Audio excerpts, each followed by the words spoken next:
그럼 지금부터 한국신문방송 편집인협회가 주최하는 우원식 국회의장 초청 편집인협회 포럼을 시작하겠습니다.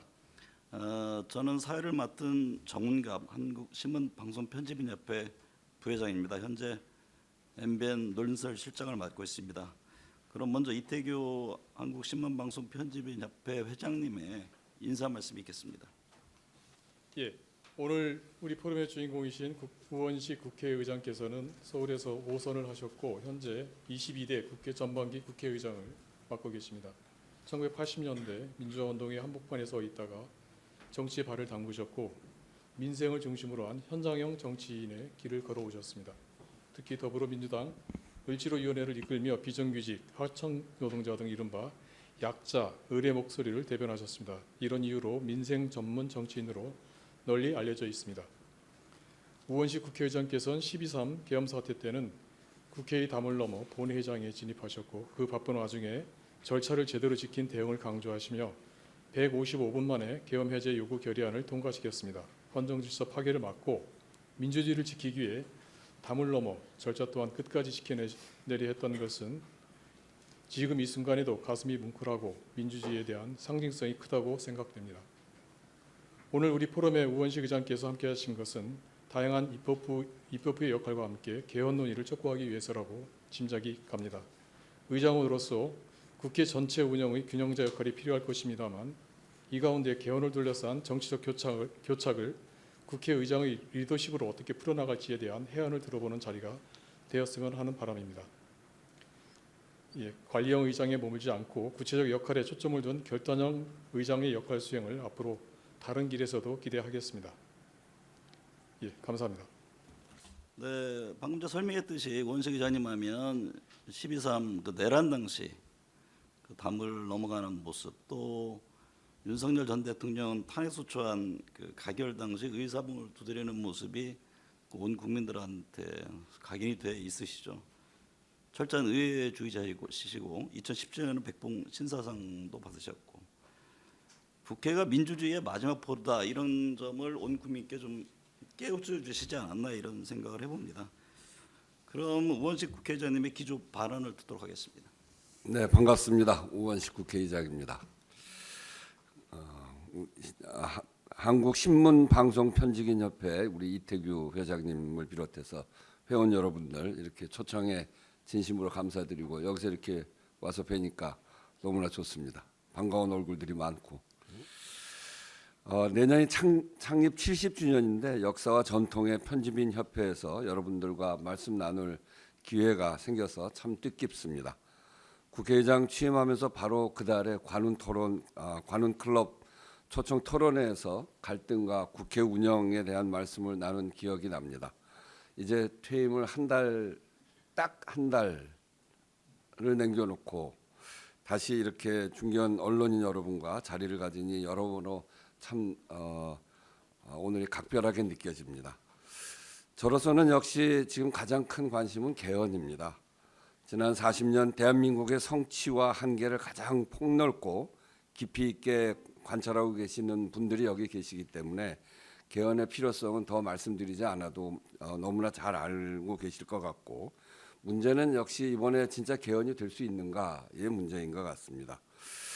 저는 이번에도 개헌의 문을 열지 못하면 또 언제 기회가 올지 참 알 수 없다.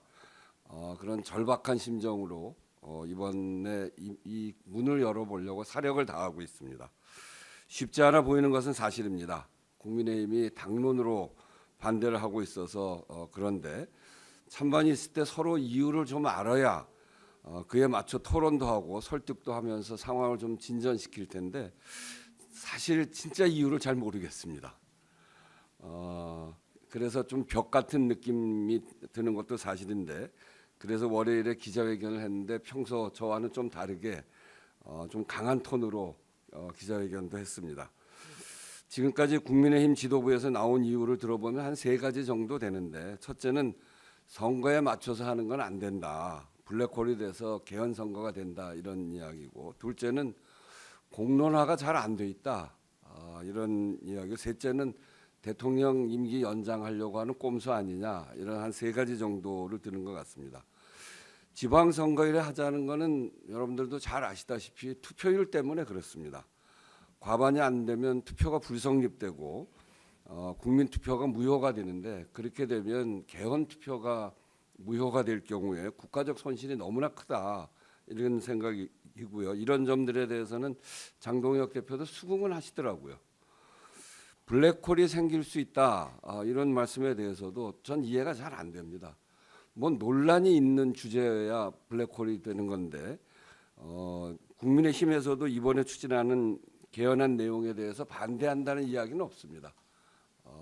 권력구조 개편이라든가 기본권이라든가 이런 의제에 대해서는 논쟁이 있을 수 있고, 그러면 블랙홀이 될 수도 있는데 그렇지 않기 때문에 그래서 저는 이번에는 그런 논란이 될 수 있는 건 다 빼자, 이렇게 생각을 하고, 국민적 요구와 합의가 이미 높게 확인된 그런 것만 해보자. 그래서 전면 개헌을 추진하다 번번이 실패한 것이 그동안 수십 년 동안의 개헌의 역사이기 때문에 이번에는 그런 일을 되풀이하지 말자, 이렇게 생각하고 제안한 것입니다. 사실 이 단계적 개헌, 개헌의 문을 여는 개헌이 39년 만에 정말로 개헌이 되느냐에서 가장 중요한 핵심인데, 장동혁 대표도 고개를 끄덕여서 이제 좀 되는가 보다 했는데, 또 끝날 때쯤이면 또 다시 앞으로 돌아가서 원점으로 돌아가는 거 보고 참 힘들구나, 이런 생각을 했습니다.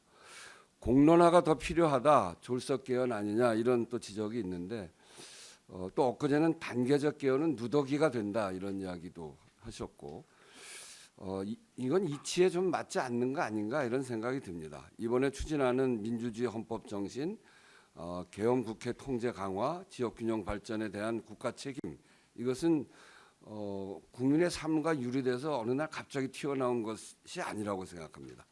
12.3 비상계엄도 그렇고 지역 간 격차 문제도 그렇고 국민들이 정말 뼈저리게 겪은 경험에서 나온 결론이고, 지금도 겪고 있는 현실에서 나온 요구다, 이렇게 생각하면서, 특히 개헌 특위라고 하는 논의의 틀은 실상 국민의힘이 거부해서 안 된 일이고, 그리고 내용상으로는 국민들 속의 요구이고, 또 공감과 공론, 동의가 형성되어 있는 개헌 의제라고 보는 게 맞다, 저는 그렇게 생각합니다.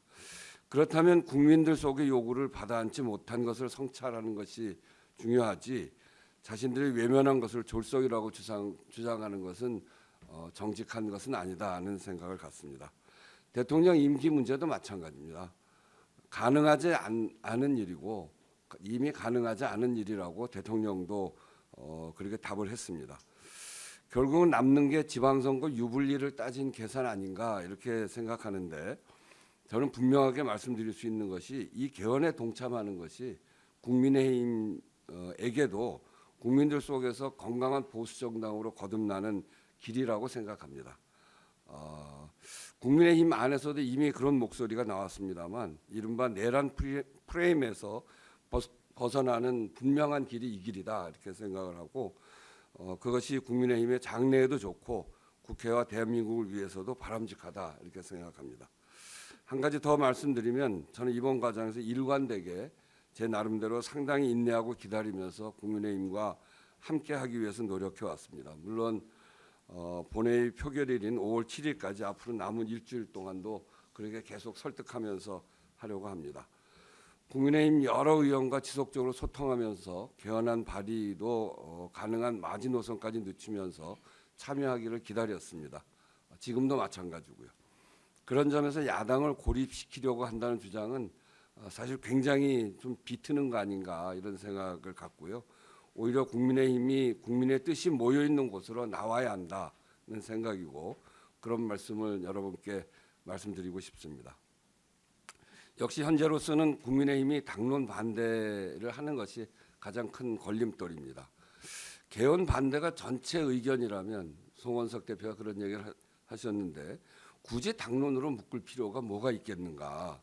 의원들이 본회의장에서 자기 소신에 맞춰서, 그리고 다 반대하고 있으니까 그냥 투표하면 되는 거 아닌가, 이런 생각인데, 39년 만에 개헌 국민 투표를 하기 위해서 국회 의결을 하는 것인데, 의원들이 자기 양심과 소신에 따라서 자율투표를 할 수 있도록 그렇게 하는 것이 옳다는 생각입니다.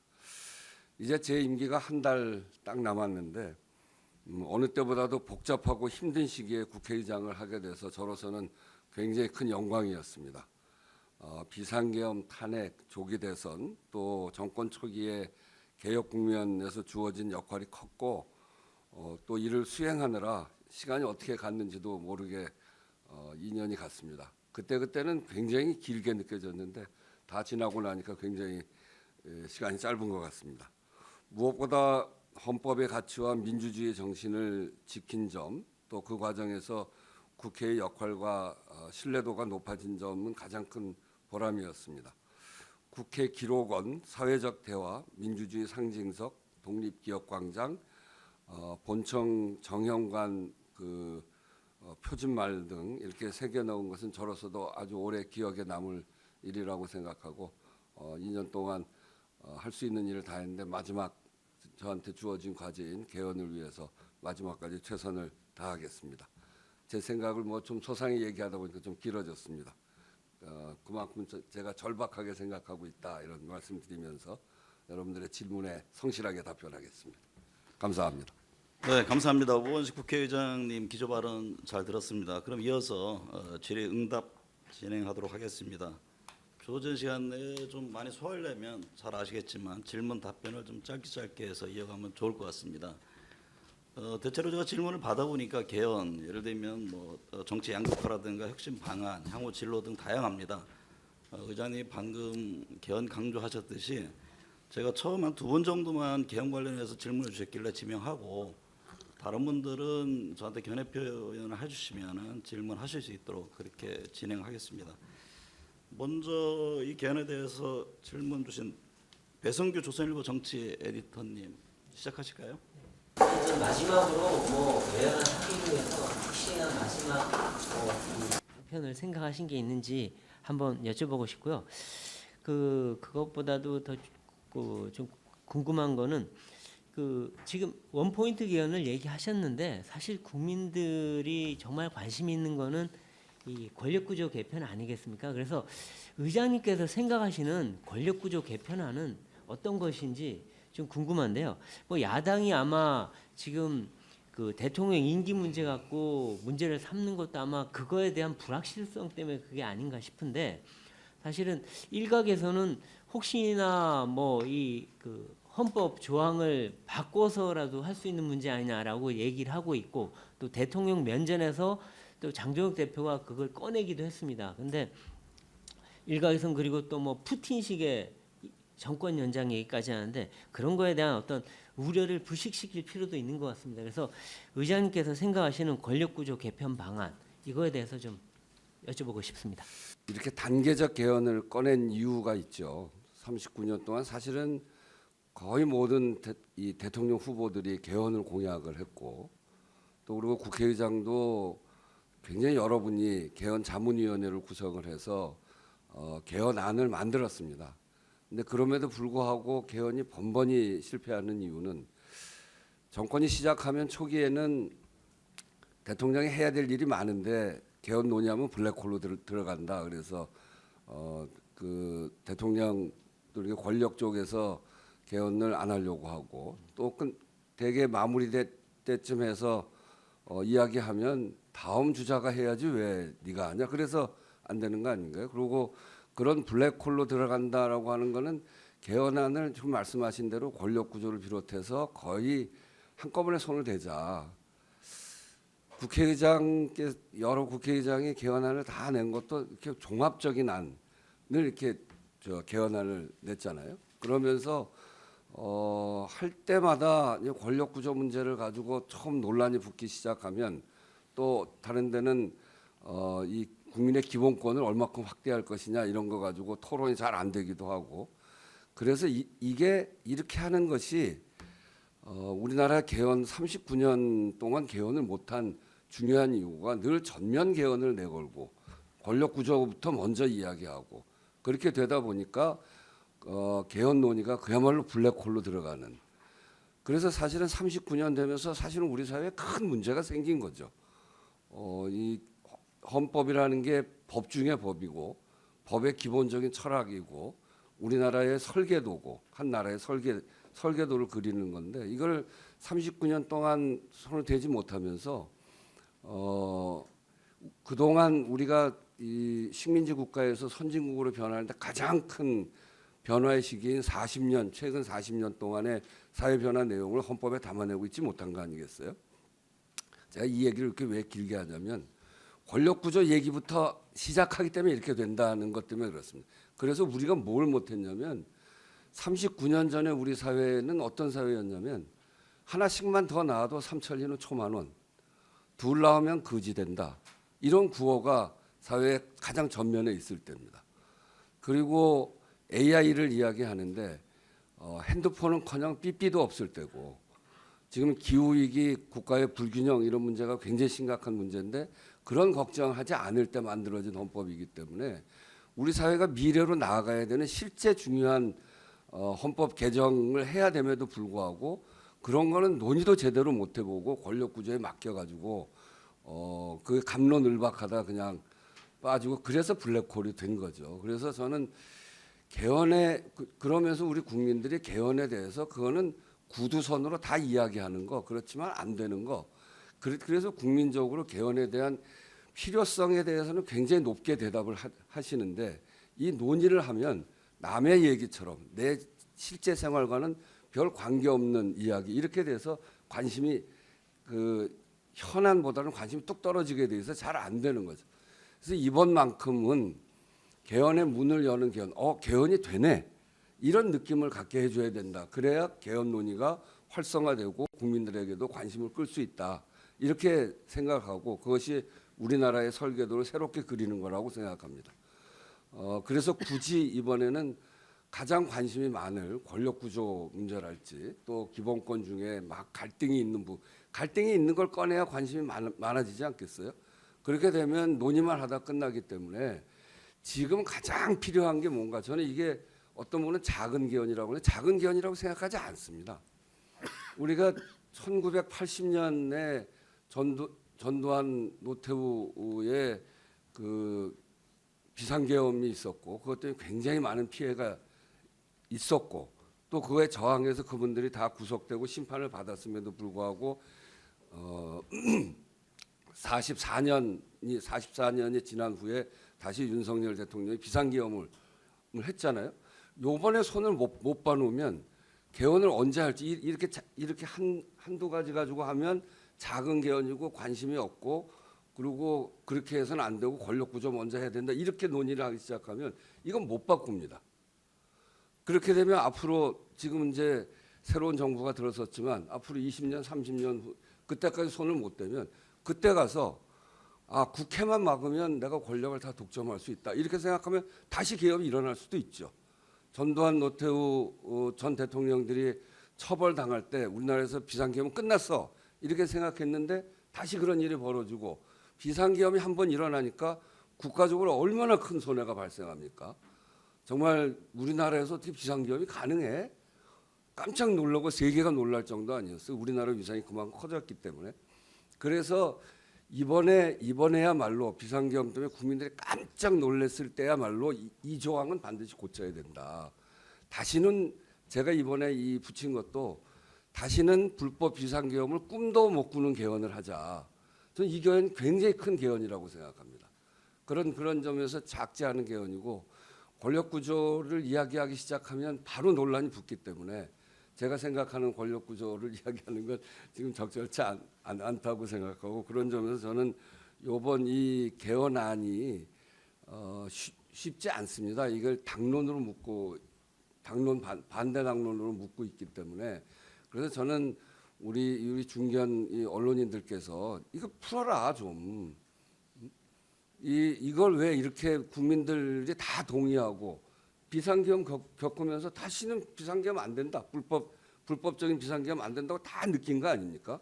그리고 윤석열 대통령이 구속되고 또 심판받고 있는 것에 대해서 당연하다고 생각하고 그리고 그야말로 우리가 이번에 이렇게 막을 수 있었던 것은 사실은 물리력, 군사력을 동원한 불법 비상계엄을 막은 나라 국회에서 의회에서 의사봉으로 막은 나라는 우리나라밖에 없습니다.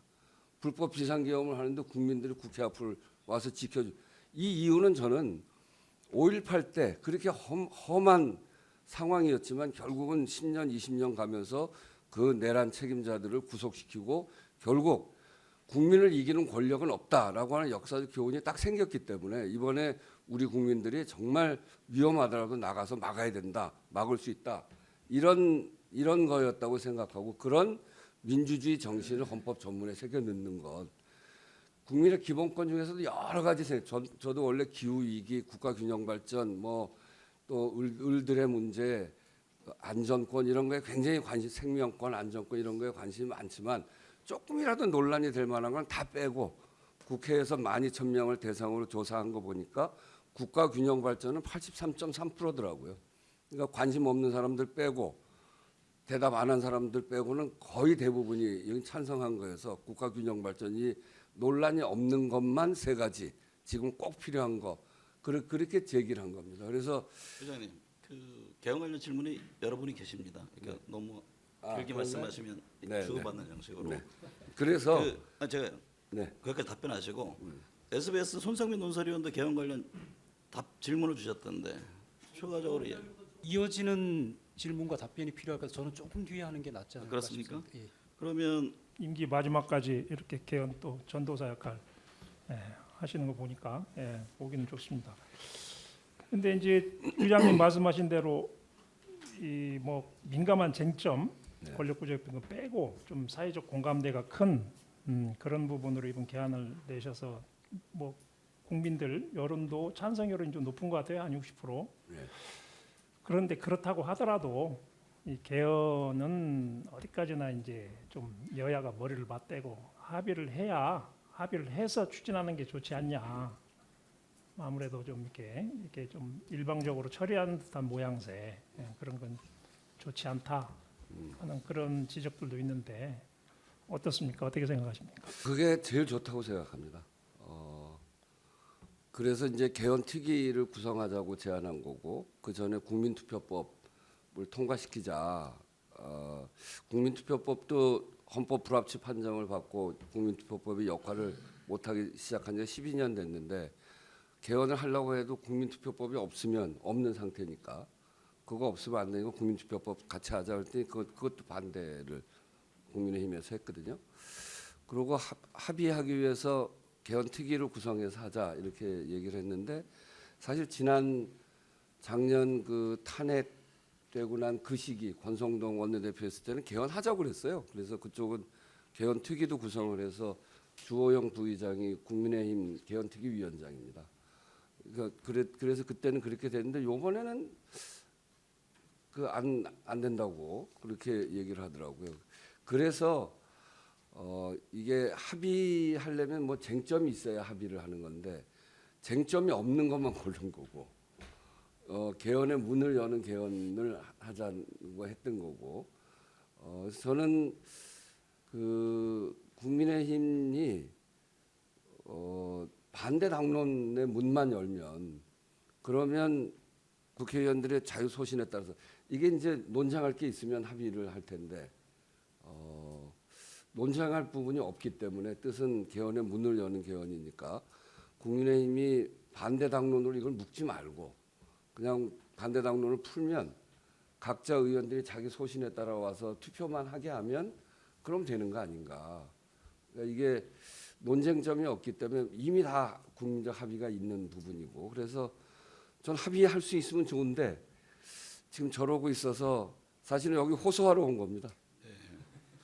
제가 질문 준비한 건 대부분 답변을 주셔가지고. 그런 거예요? 예, 너무 빨리 네. 얘기했군요. 네, 어쨌든 뭐 쟁점이 있고 이 야당을 설득을 해야 되는 좀 상황인데요. 뭐 그 야당 국힘을 특히 지도부를 이 설득하고 조율하기 위해서 어떤 계획이나 그런 거 혹시 가지고 계신 게 있으면 좀 말씀해 주십시오. 제가 이제 장동혁 대표도 다시 만나자고 했습니다. 지난번에 한번 만났어요. 3월 30일인가 미국 가시기 전에 장동혁 대표를 만나서 2가지 얘기를 했죠.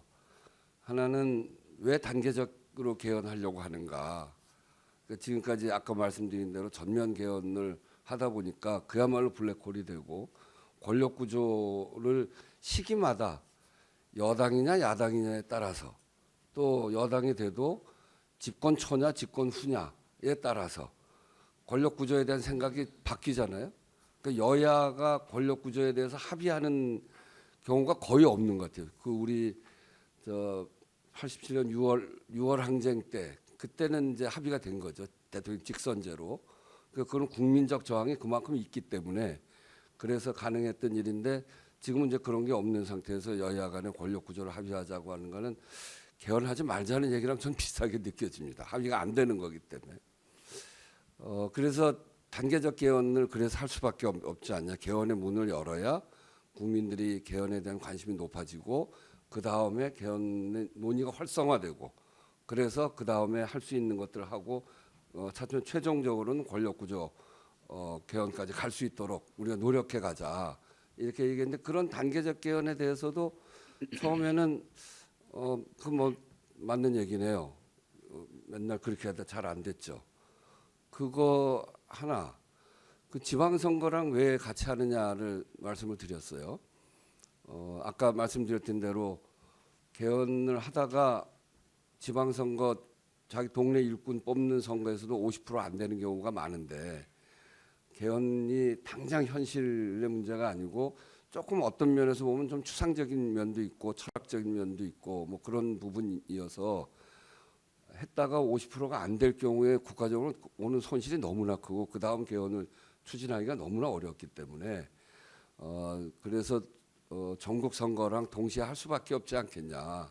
지방 선거가 다음 총선보다도 오히려 국회의원들의 이해관계가 훨씬 덜한 선거이기 때문에 총선 때 뭐 같이 해보자. 이거는 내 생각으로는 유불리가 아주 있는 거기 때문에 더 어려워질 수 있고 지방선거 그래도 좀 낫지 않겠나. 그리고 또 다른 면으로 보면 지금 국민의힘이 그 지방선거에서 여러 가지 어려움을 겪고 있는데 그 이유가 윤석열 대통령의 불법 비상계엄, 내란 사태 이거하고 다 있으니까 그동안 여러 번 사과도 하고 전륜 이야기도 하고 그랬으니까 이번에 개헌에다가 서명하는 걸 통해서 거기서 우리 확실히 벗어났다 이렇게 보여주는 게 지방선거에도 불리할 게 없지 않겠냐 그렇게 얘기했더니 하나하나에 대해서는 뭐 마지막 얘기는 딱 고개 끄덕은 안 했습니다만 앞에 두 개 얘기는 고개 끄덕끄덕 하는데 나중에 또 그래도 선거랑 같이 하는 건 안 되죠 이렇게 얘기하고 마시더라고요.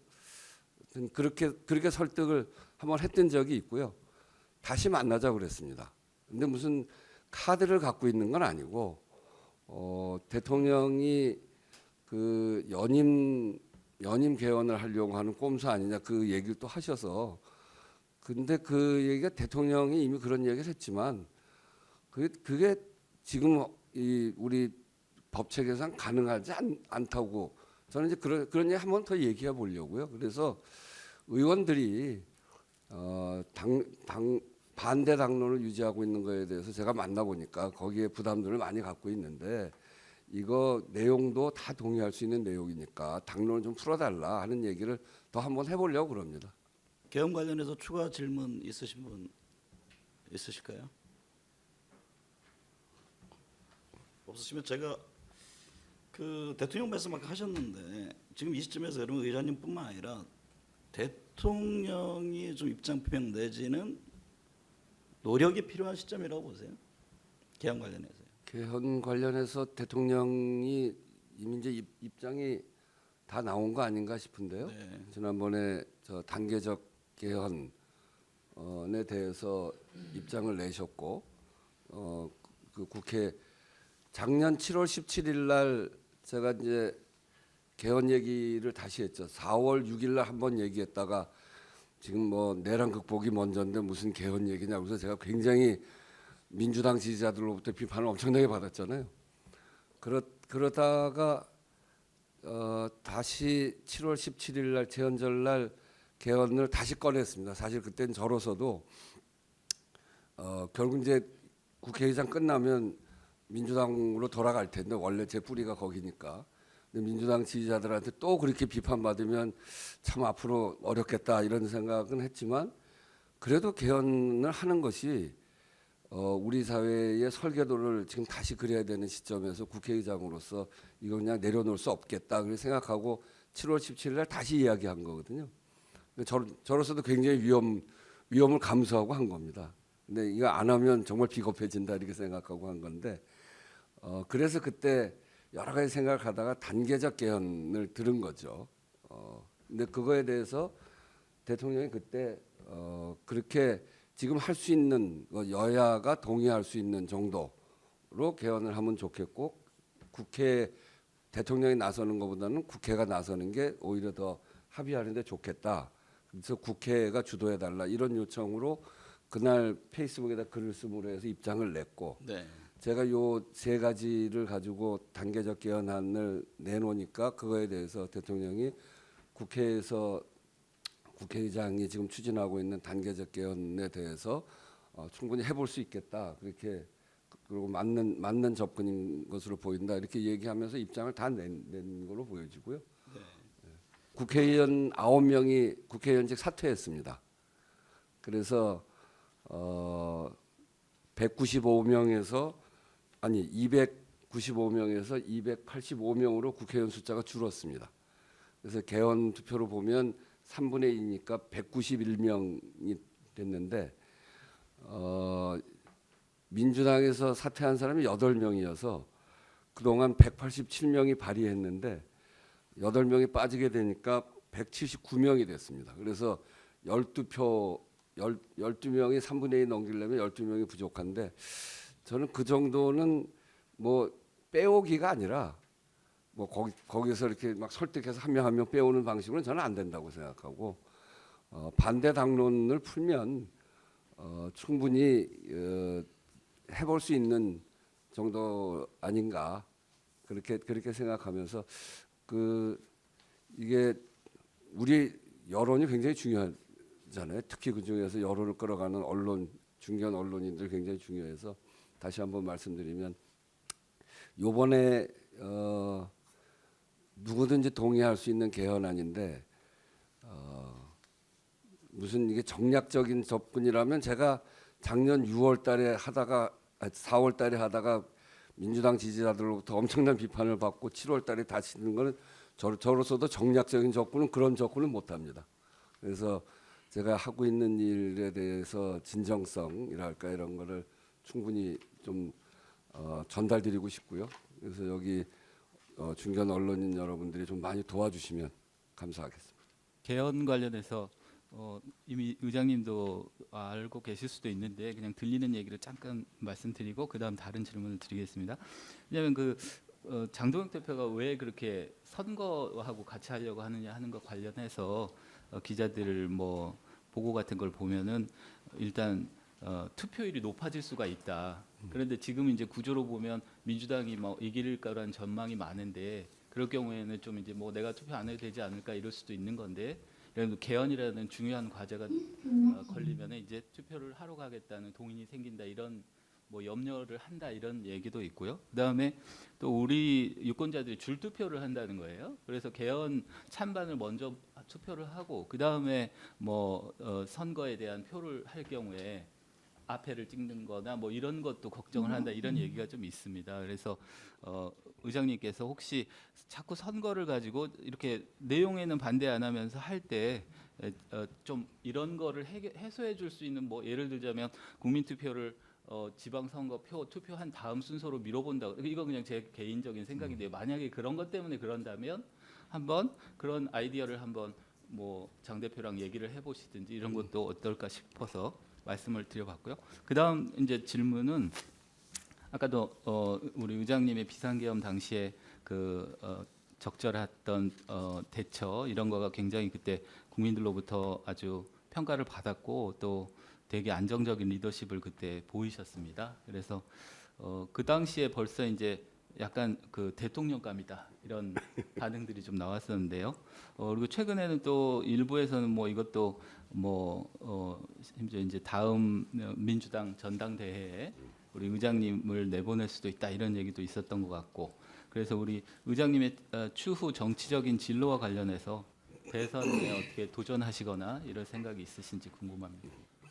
민주당의 투표율을 올리려고 하는 거 아니냐? 저는 제가 이제 국민의힘 계열의 선배들하고 하고도 이제 몇 분 만나서 이야기를 했어요. 그런데 그분들도 아니, 어떻게 그런 생각을 하냐. 지금 투표율 올라가면 국민의힘에 도움이 될 걸? 그렇게 얘기를 해요. 그 얘기는 뭐냐면 지금은 이제 뭐 내란 문제를 비롯해서 여러 가지 이유로 민주당 지지자들은 아주 활성화돼서 요번 투표로 끝장내 보겠다. 이런 생각들을 갖고 있기 때문에 다 투표장에 나오겠다. 이게 민주당이 이길 것 같으니까 안 나오겠다가 아니고 이제 다 활성화돼서 다 나올 거다. 그리고 완전히 심판하는 투표를 하려고 작정하고 있을 거다. 오히려 나가봐야 안 되니까 에이 관둘까? 원래 투표가 그렇잖아요. 지는 쪽은 지지자들이 다 투표를 안 하기 때문에 지는 거 아닙니까? 이 사람들이 바뀌는 게 아니고 지지자들이 낭패감 또 이거 뭐 해봐야 잘 안 되겠다 그래서 투표에 관심이 적어지고 이쪽은 이기는 쪽은 요번에 확실하게 해보자. 대개 그래서 이게 그 여론조사도 마찬가지고 투표도 결국 그렇게 되는 건데 오히려 그분들 얘기도 그러니까 국민의힘의 선배 되는 분들 얘기도 오히려 국민 투표를 넣어서 이 관심을 높여주면 투표하지 말까? 국민의힘 잘 안 될 텐데 하지 말까 하던 사람들도 국민 투표 때문에 그 나와서 투표해야 되지 않겠냐. 그래서 국민 투표 때문에 투표율이 올라가게 된다면 그거는 국민의힘이 절대로 불리하지 않다. 잘못 생각하는 거다. 그렇게 지적하시는 분들이 여러분이더라고요. 저도 그렇게 생각합니다. 그래서 그건 뭐 그렇게 보기에는 전 좀 어렵다 이렇게 하고 줄 투표 때문에 이렇게 쭉 하다가 개헌 투표까지 그렇게 된다고 만약에 그게 진짜 그런 걱정 때문에 그러면 저도 중앙선관위하고 한번 얘기해서 그것도 한번 그게 가능한지 그것까지 저희가 검토해 보진 않았는데 그게 가능한지 한번 중앙선관위하고 한번 이야기를 해보겠습니다. 근데 그런 영향이 있을까요? 요즘은 우리 유권자들이 너무 똑똑해서 그리고 상황을 너무나 잘 아시기 때문에 교차 투표도 많이 하시고 그러시잖아요. 그래서 그런 걱정 크게 없어 보이는데 하여튼 뭐 그런 정도 말씀드리고 국회의장 끝나고 뭐 할 거냐? 아직 잘 생각을 안 해봤습니다. 국회의장 하면서는 내가 국회의장 하겠다고 나서서 제가 국회의장 된 것도 굉장히 되지 않을 거다는 예측이 훨씬 많았던 상황에서 국회의장이 됐잖아요. 저로서도 정말 최선을 다한 선거고요. 저는 새로 된 초선들 지역구를 찾아다니면서 다 만났었습니다. 그래서 최선을 다한 선거고 또 국회의장의 역할이 지금 이런 위기 상황일 때 정말 국회의장 역할이 굉장히 중요하더라고요. 헌법에 비어 있는 부분에 대한 해석을 우선 해석하는 게 국회의장이어서 그게 맞는지 틀리는지는 헌법재판소에 가서 소송을 해봐야 됩니다만 그래서 제가 헌법재판소에 이렇게 소송이 걸렸던 건도 여러 건이 있습니다. 근데 그래서 최선을 다해서 해야 된다 이렇게 생각하고서 해왔고요. 지금도 개헌을 문을 열 수 있느냐 없느냐 그 굉장히 전 중요하다고 생각하고 거기에 지금 집중하고 있고 그래서 그런 생각이고 뭐 특별히 해본 적은 없는데 이제 임기가 한 달 남았으니까 한 달 후 어떻게 할 거냐 그거에 대해서는 뭐 무슨 누가 뭘 꼭 좀 해라 아니면 뭐 국민이 뭐 당신 이런 거 좀 해야 되겠어 막 그러시면 생각해 보겠습니다만 그렇지 않으면 후배들 돕는 일을 뭐 열심히 해야 되겠죠. 알겠습니다. 관련한 뭐 추가 질문 없으시면 권혁순 강원일보 논설주관님. 네. 한 달 정도밖에 안 남으셨기 때문에 지금 국회 갈등으로 국회에 계류 중인 법안들이 굉장히 많이 있지 않습니까? 이제 그렇다면 임기 한 달 동안 이제 남겨놓으시고 이제 5월 말 국회가 개원되면 1차적으로 민생과 관련된 어떤 법안들을 우선적으로 좀 소신 있게 처리하고 싶으신지 한 가지만 밝혀주시면. 생명안전기본법입니다. 제가 세월호 때부터 해서 이게 참사 피해자들이 조사위원회 때문에 조사위원회가 정부에서 구성하고 이러다 보니까 이 피해자들의 입장이 잘 반영되지 않는다고 해서 특별법을 만들기 위해서 거리에서 엄청나게 막 시위하고 그 어려움들을 많이 겪거든요. 그리고 이태원 때도 마찬가지고 오송 때도 마찬가지고 지난번 무안공항 때도 마찬가지고 그래서 그렇게 하지 말고 피해자들의 그 의견을 반영을 해서 조사위원회를 꾸리는 이런 것을 중요한 내용으로 하는 생명안전기본법을 만들자라고 하는 게 제가 21대 때 발의를 했던 내용이고요. 그리고 그런데 그게 이제 아직도 안 돼서 이번 제 임기 중에는 꼭 통과시키자 이런 생각이고 나머지 여러 민생 법안들이 있는데 이번에 제가 지난번에 그렇게 얘기를 했습니다. 필리버스터를 할 수밖에 없는 상황에 부닥쳐 있고 야당에서는 그걸 그렇게 필리버스터로 막 가는 상황을 일방적으로 추진하는 걸 막고 싶어서 여야가 합의해서 법사위를 통과한 법들에까지 필리버스터를 걸고 그거는 전술상 그럴 수 있겠다. 근데 지금은 그런 상황도 아니기 때문에 제가 지난번 할 때 법사위를 통과된 법이 240개가 있었는데 지난번 본회의에 103개밖에 올리질 않았어요. 여야 합의가 중요하니까 여야 합의해서 올려라. 그렇게 했더니 103개만 올려서 그날 화를 냈어요. 특별한 이유도 없는데 왜 103개만 올리냐. 법사위 통과된 것 중에 특별히 막아야 될 이유가 있는 거를 제외하고는 다 통과시키자. 그래서 전반기 국회를 갈등이 있는 법을 제외한 나머지는 다 통과시키는 걸로 제가 이미 그렇게 얘기했고 의안 상정권은 국회의장한테 있으니까 다음번 본회의에는 다 통과시키겠다. 그렇게 다 상정하겠다. 그렇게 얘기를 했습니다. 그래서 상정이 안 되는 것만 골라라. 그렇게 얘기를 했고 양당이 자기들이 꼭 거부해야 될 법은 지금 고르고 있는 중이어서 5월 7일 날은 한 130개 가까운 법을 통과시키게 될 겁니다. SBS 손성민 논설위원님 질문해 주실까요? 그러고 보니까 의장님 뵌 지가 올해로 20년 된 것 같습니다. 그러게 오래됐네요. 열린우리당 때 그때 17대 네. 의원으로서 뵀는데 그때 저 개인적으로 열린우리당 출입하면서 의장님에 대해서 이제 취재원이지만 따르는 기자들도 많았고 또 민평년이란 모임도 사실 기자들이 많이 좋아했고요 보면 그리고 또 자전거를 타고 다니신 소탈한 모습 뭐 그런 모습도 여러 좋은 기억으로 남아 있습니다. 그 20년 동안 생각해 보면은 그 이후에 이제 쭉 의정 활동을 해오시면서 민주주의의 가치라든지 특히 이제 12.3 비상계엄 이후에 그 간절한 민주주의 간절함에 대해서는 그 20년 사이 더더욱 이제 좀 커져온 반면에 사실 헌법의 1조 1항에 있는 공화주의에 대한 부분에 대한 거는 사실 좀 지금 많이 소홀하지 않나. 특히 국회 내에서도. 그리고 개헌 논의가 지금 봉착돼 있는 이유도 보면 어떤 공화주의의 실종의 원인이 있지 않나 이런 생각을 해봤고요. 뭐 교과서라든지 아니면 고전에 보면은 공화주의라는 거면 견제와 균형 그리고 공공선에 대한 추구 이런 부분이 돼 있는데 그래서 의장님께서는 이제 국회가 어떤 공화주의 보루로서 제대로 기능할 수 있기 위해서는 어떤 부분, 그 실질적으로도 국회의 관행이라든지 아니면 제도적인 측면에서 어떤 부분이 보완되면 좋다고 생각하실지 어떻게 보면 이건 후임이라든지 아니면 다른 국회의원 각각의 헌법기관으로서 국회의원에 대한 당부가 되실 수도 있는데 그 부분이 좀 궁금합니다. 공화주의를 국회에서 어떻게 실현해 가는 것이 맞는가? 그건 참 고민입니다. 그때 사정이 다 다르고 저는 제가 처음 국회의장이 돼서 6개월 윤석열 정부 시절에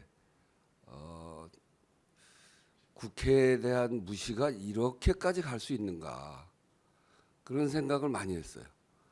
그러니까 우선 국회의장이 됐는데 축하한다는 전화를 안 하고 그 다음 날 만났는데 그냥 모르는 척 하더라고요. 현충일 날 만났는데 제 생일날 카드가 왔는데 우원식 국회의원님 생일 축하합니다 이렇게 카드를 보내고 국회 개원식에도 안 오고 그래서 저도 그래서 그런 것들을 이제 세게 비판을 했죠. 이제 그게 국회가 갖는 견제 기능이기도 하고 국민의 대표 기관으로서 또 당연히 해야 될 일이기도 하고 시정연설 때도 안 와서 그때는 제가 그렇게 얘기했습니다.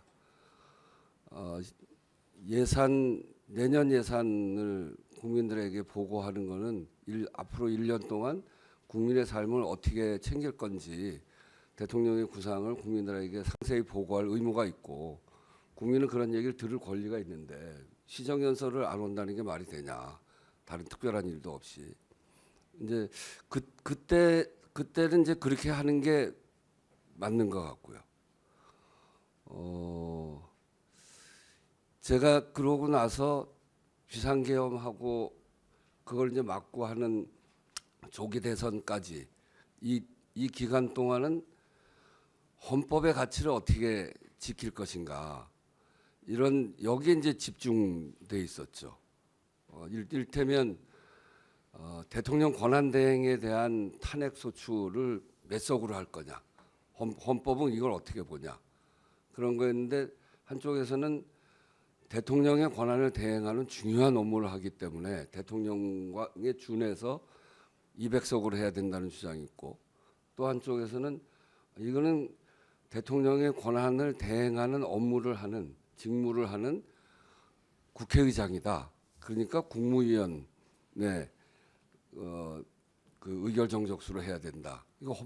이게 어디도 정해져 있지는 않아서 제가 굉장히 고민을 했습니다. 근데 저의 최종 결론은 탄핵은 이 직무를 탄핵하는 것이 아니라 직위를 탄핵하는 거다.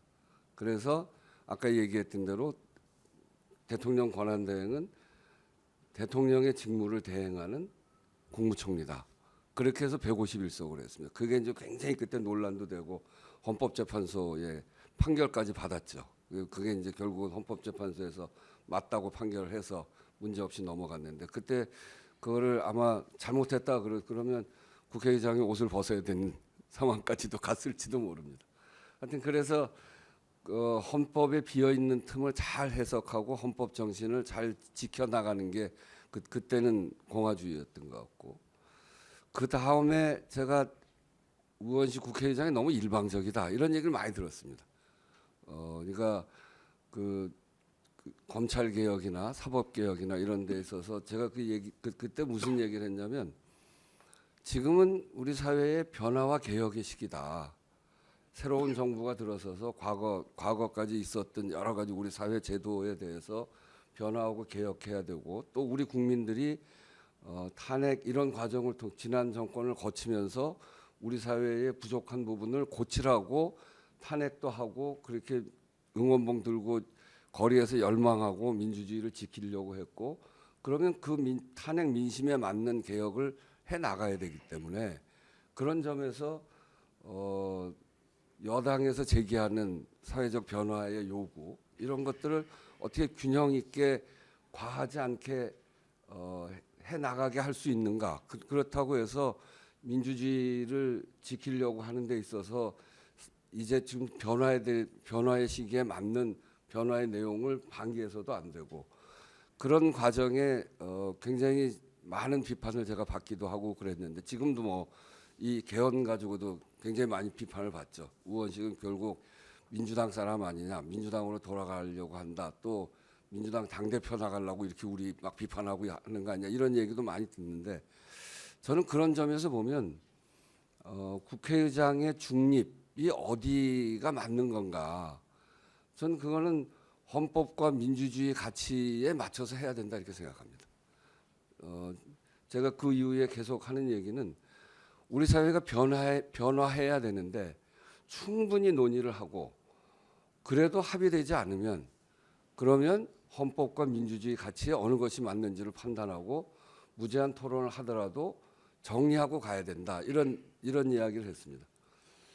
최혜병 그 국정조사 지금까지 국정조사는 다 여야 합의로 했습니다. 거의 몇 번을 제외하고. 근데 최혜병 국정조사를 할 때 제가 한참 그 논의를 한참 하다가 최종 가서 결론을 낸 거는 이렇게 냈습니다.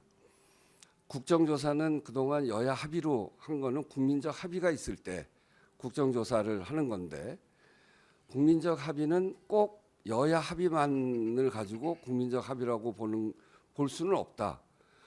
국민적인 관심이 굉장히 높고 이거는 이렇게 조사를 제대로 해야 된다. 그리고 굉장히 오랜 기간 동안 그 여론이 유지되고 있고 관심이 굉장히 높으면 그것 자체가 국민적 합의가 아니겠냐.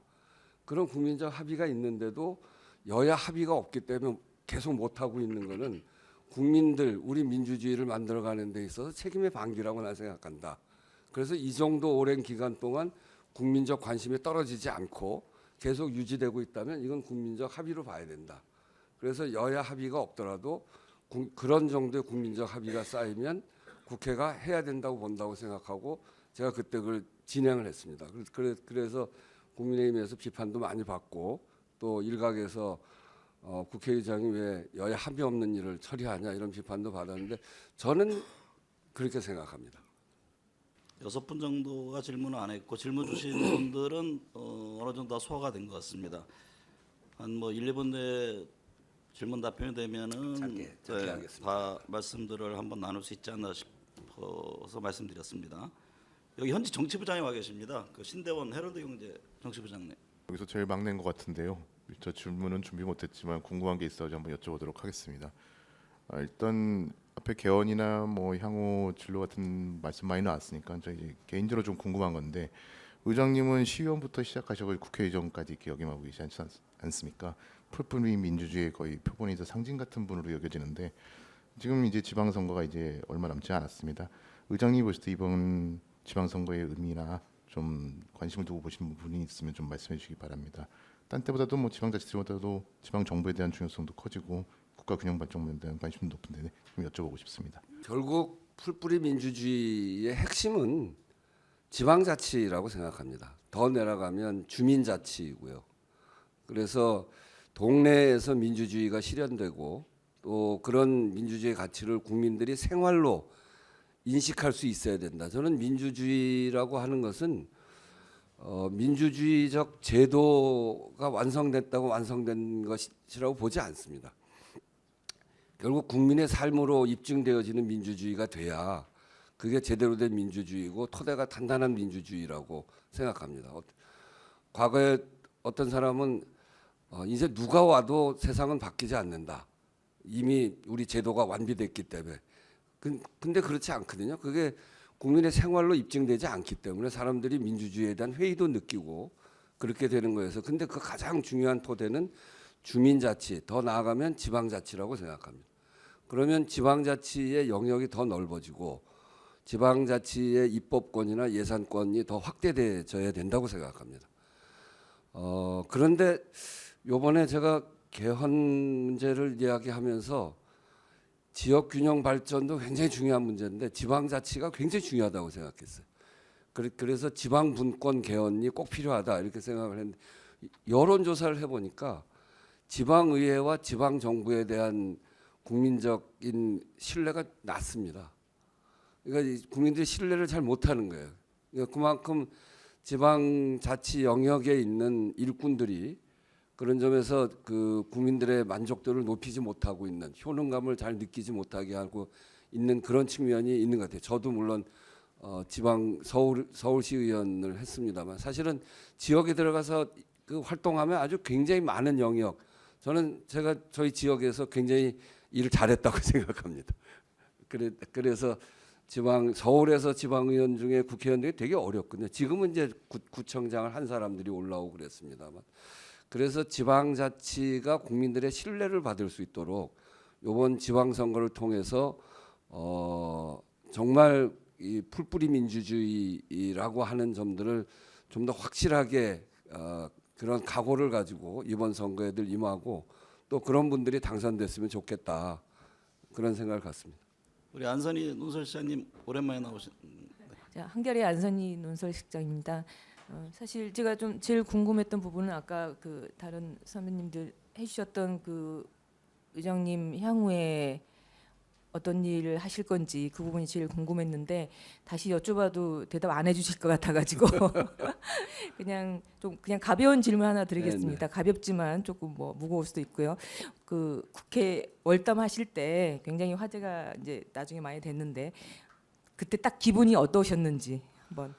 그때 기분은 우선은 좀 참담했습니다. 내가 대학교 2학년, 1학년 겨울부터 민주화 운동을 시작해서 유신 독재하고도 싸우고 그다음에 전두환 노태우 시기를 거치면서 민주화 운동을 하고 이거 그냥 바깥에서 하는 거 가지고 안 되겠다. 그래서 정당으로 들어와서 정말 오랫동안 민주주의를 위해서 더 나아가서 사회경제적 민주주의까지 아까 얘기했던 국민의 삶으로 입증되어지는 민주주의를 만들어야 된다고 을지로위원회도 하고 그렇게 했는데 국회의장이 돼서 들어가는 길이 경찰한테 맡기고 담을 넘어야 된다고 하니까 야, 내가 50년 가까이 뭐 했나? 결국 만든 게 요렇게밖에 못 만들었나 하는 자괴심 첫째는 굉장히 컸고요. 근데 그런 생각이 한편에 들고 또 한편으로는 그걸 깊이 생각할 여유가 별로 없었습니다. 오늘 밤 안으로 끝내지 못하면 참사가 날 가능성이 있다. 그래서 오늘 밤 중으로 만약에 새벽까지 이게 유죄가 돼서 국회 앞에 계엄군들이 서 있고 출근하는 우리 국민들이 그걸 보면 가만히 있지 않을 텐데 오늘 밤 안으로 끝내야 되겠다. 그래서 마음이 굉장히 다급했고요. 그리고 또 한편으로는 이게 윤석열 대통령을 잘 아니까 그 과거에 수사할 때 보여줬던 모습이 굉장히 잔인해 보였어요. 저는 수사하면서 보니까 이게 까딱하면 큰 사고가 날 가능성이 높은데 그걸 잘 막으려면 정말 절차를 잘 지켜야 되겠다. 그래서 들어가서 빨리 회의를 해서 절차를 다시 점검을 하고 틀리지 않게 해야 된다. 이런 생각이 아주 복합적으로 머리에 들고 그러다 잡히면 죽을 수도 있는데 뭐 그런 생각. 원래 비상계엄하면 우리 몸에 새겨져 있는 글자는 36개 주랭랑이거든요.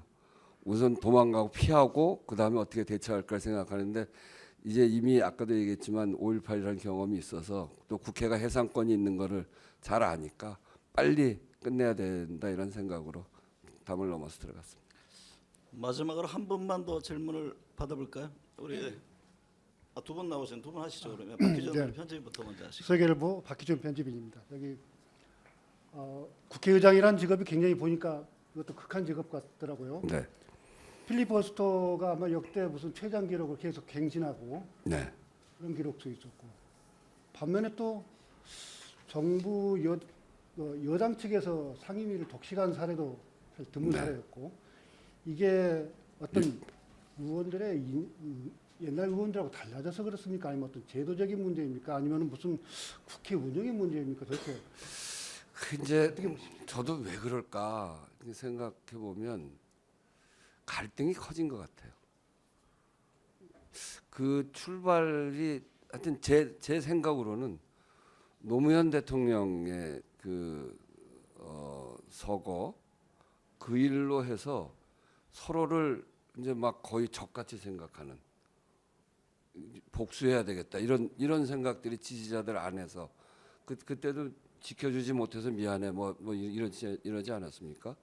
그러면서 이 속에 분노 같은 것도 생기고 막 응어리가 지고 그러다 보니까 상대도 그렇고 양쪽이 그런 과정을 통해서 분노도 생기고 그런데 출발은 노무현 대통령의 그 일이었던 거 아닌가 그런 생각이 듭니다. 그래서 지금 갈등이 굉장히 커져 있고 저도 국회의원 5선 중간에 한번 떨어졌으니까 2004년부터 시작을 하고 그 전에 서울시의원은 95년에 한번 하고 그랬는데 그 전이랑 그 후랑 굉장히 너무 달라져서 그래서 좀 걱정입니다. 이런 갈등을 어떻게 완화시킬 수 있을까? 그게 좀 걱정이긴 한데요. 무슨 그 원인은 그런 게 아닌가 생각됩니다. 최지영 편집인이라고 합니다. 돌고 돌아서 다시 마지막으로 개헌 질문 하나만 하도록 하겠습니다. 뭐 어떤 과정을 거치던지 만약에 표결이 이루어져서 그러면은 이게 통과가 된다. 그래서 결국 개헌의 문이 좀 열렸다. 그러면 이게 진짜로 그 개헌 앞으로 추가적인 단계적 개헌이나 아니면 뭐 국민적인 관심 고양 이런 데에 실제로 도움이 정말로 될 거라고 생각하시는지 아니면 정말 또 다른 갈등의 어떤 시작이 혹시 되지는 않을런지.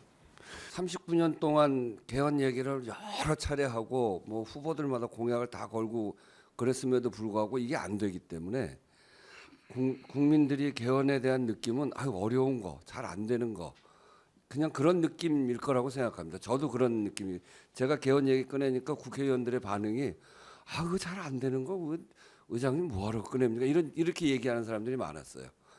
근데 이거를 그렇다고 해서 시대 변화에 맞는 개헌을 안 하면 어떡하냐. 그래서 어떻게든지 열어봐야지 하고 이렇게 이제 그 단계적으로 해서 최소한의 지금 꼭 필요한 거 이렇게 정해서 했는데 그렇게 되면 국회의원들도 그렇고 국민들도 그렇고 개헌이 되네? 그렇게 생각할 가능성이 저는 굉장히 높다고 생각합니다. 그러면 개헌 논의가 활성화될 가능성이 높고 그중에 또 갈등이 큰 건 잘 안 되겠죠. 근데 그 중에서 할 수 있는 걸 자꾸 찾아내. 할 수 있는 게 영역이 굉장히 많잖아요. 그 수도 문제도 그렇고 그 지방자치 자치분권 문제도 그렇고 또 기본권에서 올려야 될 부분도 굉장히 많고 그리고 제일 어려운 게 권력 구조일 텐데 그렇게 해서 저는 국민의힘 원내대표가 선거 끝나고 좀 종합적으로 차분하게 논의를 하자. 저는 그렇게 해야 된다고 생각합니다. 근데 이번에 이렇게 해서 개헌의 문을 열어야 그런 논의가 가능하지. 이걸 안 하고 또 처음부터 종합 다 묶어서 해보자. 그건 저는 좀 어렵다고 봐요. 그래서 이번에 개헌의 문을 여는 게 앞으로 개헌 논의의 활성화를 위해서 실제 시대 변화에 맞는 개헌을 위해서 꼭 필요하다. 그렇게 생각을 하는 거죠. 어느 정도 정리가 된 것 같습니다. 제가 짧게 2년 동안 가장 보람됐고 아쉬웠던 순간은 어떤 겁니까? 그 비상계엄을 국회에서 해제하고 국민들이 와서 지켜주셔서 가능했는데 세계에서 새로운 역사를 썼잖아요. 네. 군사력을 국회의 민의의 전당인 국회에서 의사봉으로 비상계엄을 해제시킨 첫 번째 역사를 만들어내서 대한민국 민주주의가 참 위대하다. 민주주의 회복력이 대단하다. 그런 역사적인 현장에 제가 있었다는 것이 아주 자랑스럽고 그리고 결국은 새로운 그 사회를 만들어 가는데 한 역할을 했다는 것에 대해서 굉장히 자랑스럽게 생각하고요.